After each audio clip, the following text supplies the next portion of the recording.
Ahojte, toto je môj rok 2014. Rok 2014 sa začal najlepšie ako sa dalo, v Dvorníkoch s mojimi najlepšími kamošmi.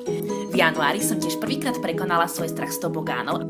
Valentína sme so Šimonom ako správni dôchodcovia strávili v kúpeľoch a tiež som dostala nové korčule a po 22 rokoch sa naučila korčulovať.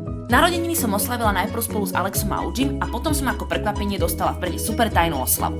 Do brněnského hotelu Paradise prišli tento rok samé vzácne návštevy. Najprv Mirko s háčkom na hamburger, potom Katka na rekreačno vzdelávací pobyt, Miško a Vicky prišli ochutnať tú preslavenú indickú reštauráciu, neskôr nás navštívil Alex so Simi, potom u nás piknikovali Merlin s Ali a tento rok nám zavítal dokonca aj Igor.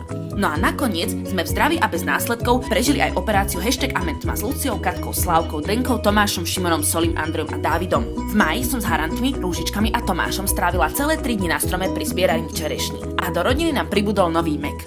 Tento rok som prvýkrát strieľala z ozajstnej zbrane, podarilo sa mi napiecť úžasné makarónky a bola som na koncerte Modrých hôr. V júni som s Katkou oslavila jej 22. narodeniny a usporiadala ďalšiu konferenciu ambasadorov Masarykovej univerzity. Hodinu pred odchodom na dovolenku do Grécka som si musela dať zašívať prst, ale všetko sa nakoniec podarilo a aj s obviazaným prstom som si ju užila, kúpala sa na jednej z najkrajších pláží na svete a prvýkrát išla na motorke.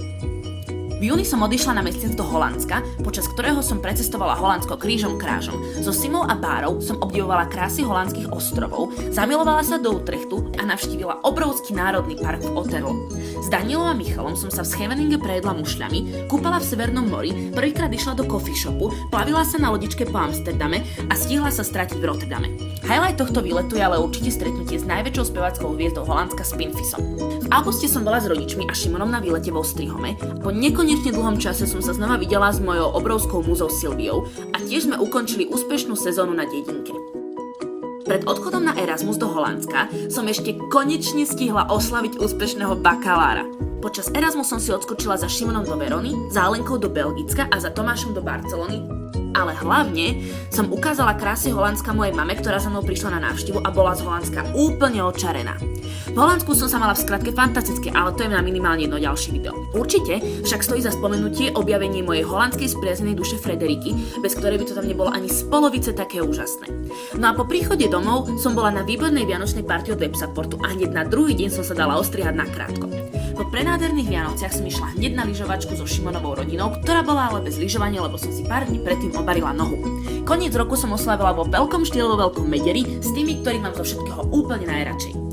Okrem tohto všetkého som vďačná za každú kávu na terase, za každé pivo alebo kofol v nejakej zastrčenej krčme, za každú limonádu v putike, za každý obed v Indii, za každý zážitok, ktorý som tento rok prežila, za každú úžasnú spomienku, ktorá mi na rok 2014 ostane s mojimi fantastickými kamarátmi, či už v Bratislave alebo v Brne alebo hoci kde inde na svete, lebo tento rok bol vďaka vám absolútne úžasný a som najviac zvedavá, čo prinesie ten ďalší.